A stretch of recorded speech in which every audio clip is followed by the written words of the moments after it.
안녕하세요. 오늘은 연중 13주간 목요일이죠. 마태복음 9장 1절에서 8절입니다. 예수님께서 배에 오르시어 호수를 건너 마을로 고을로 가셨죠. 그런데 사람들이 중풍병자를 평성에 누워 데리고 왔고, 그러자 예수님은 그 중풍병자를 메고 오는 사람들의 믿음을 보시고 중풍병자에게 말씀하셨어요. 얘야, 용기를 내어라. 너는 죄를 용서받았다 하고 말씀하십니다. 그때 율법학자 몇 사람이 속으로 이 자가 하느님을 모독하는군. 그러자 예수님은 그 생각들을 알아차리고 어찌해서 마음속에 악한 생각을 품느냐. 그러면서 너는 죄를 용서받았다 하고 말하는 것과 일어나 걸어가라 하는 말 가운데 어느 게 더 쉬우냐? 이제 사람의 아들이 땅에서 죄를 용서하는 고난을 가지고 있음을 너희가 알게 해주겠다. 그 다음에 중풍병자에게 말씀하셨어요. 일어나 내 평상을 가지고 집으로 돌아가라. 그는 그렇게 일어나서 집으로 갔어요. 그러자 모든 군중은 이를 보고 두려워하며 사람들에게 그런 고난을 주신 하느님을 찬양했다 하는 복음 말씀인데, 예수님께서 용기를 내어라 하는 말은 어떤 걸까요? 바로 중풍병자가 죄의 용서 받는다고 선언한 거, 그러면서 예수님은 병과 죄 사이의 관계에 대해서 어떤 그 가정, 어떤 호소, 이런 부분들을 우리가 알 수가 있겠습니다. 근데 이제 바리새인은 모독한다고 그랬어요. 하느님, 그렇죠? 하느님을 모독한다고 했는데, 이 모독이라는 건 하느님의 이름을 남용하는 것인데, 아니, 예수님이 남용했습니까? 하느님의 치유를 선물로 주셨는데, 그들은 자기들이 하지 못하니까 남용으로 생각하는 거예요. 그러면서 어느 게 더 쉬우냐 하고 말씀하세요.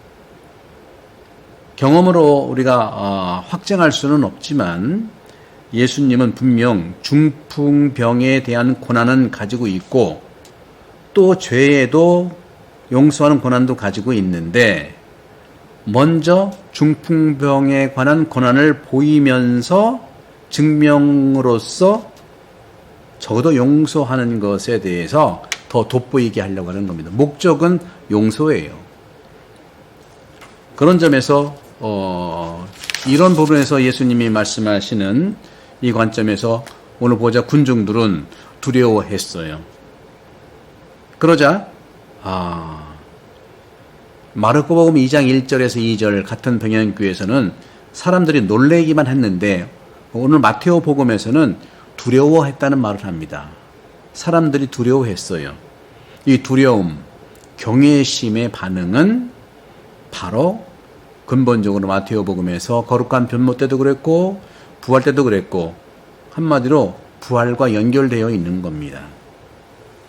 결국에는 예수님께서는 사람들에게 당신께서 하나님의 아들, 사람의 아들로서 하나님의 권능을 그대로 드러내보는 첫 번째가 그리스도 공동체 안에서 죄에 대한 용서를 실천하라 하는 암시를 가지고 있는 거죠. 우리도 인생을 살면서 죄의 용서가 얼마나 쉽지 않습니까? 그런 점에서 오늘 복음을 통해서 우리 특히 공동체에서는 죄의 용서의 삶을 신청해야 되지 않겠는가. 그러면서 저는 오늘 제가 어제 나온 이 마르코 복음의 오늘 마테오 복음의 병행구에서 예수님께서는 이런 말씀을 하시죠.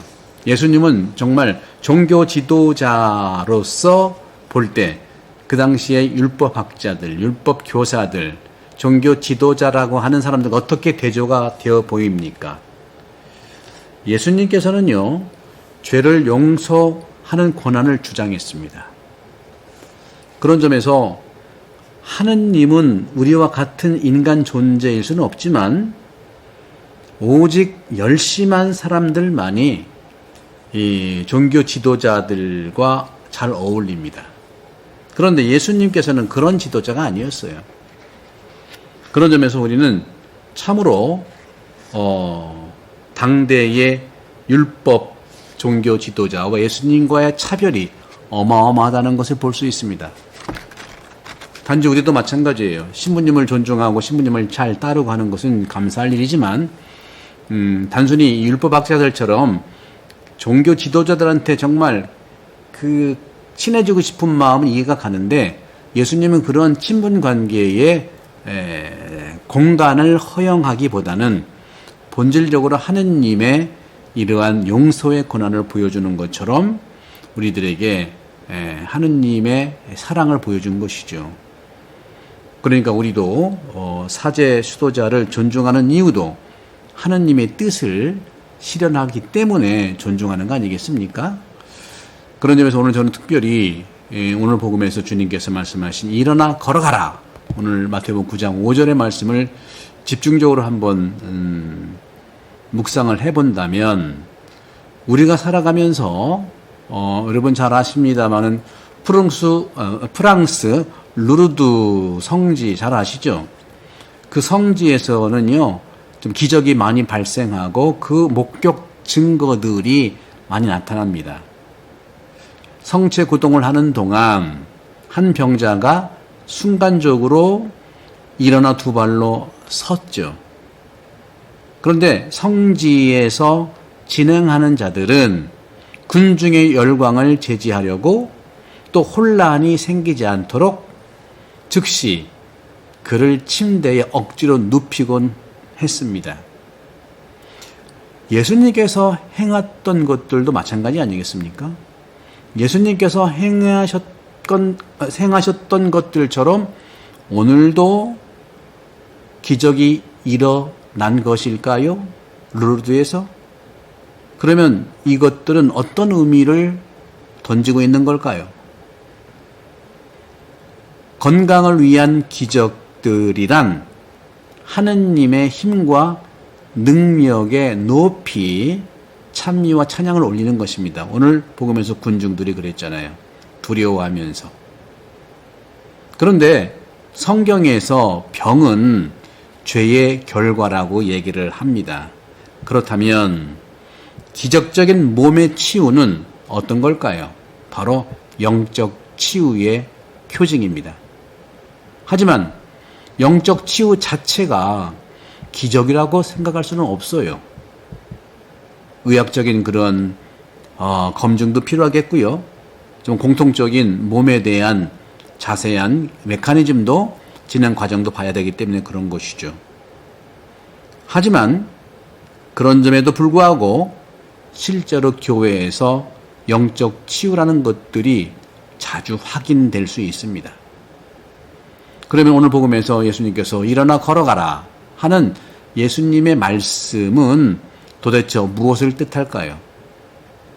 영적 중풍의 모든 형태를 낫게 해달라는 우리 믿는 이들의 모든 고백을 그리고 하는 감탄과 찬양을 의미하는 것을 말할 수 있습니다.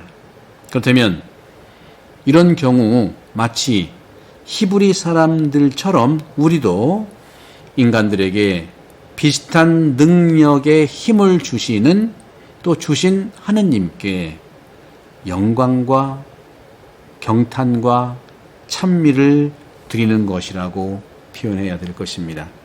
우리는 매 순간 말씀을 통해서 주님의 용서의 기적, 치유의 기적이 일어난다는 것을 분명히 압니다.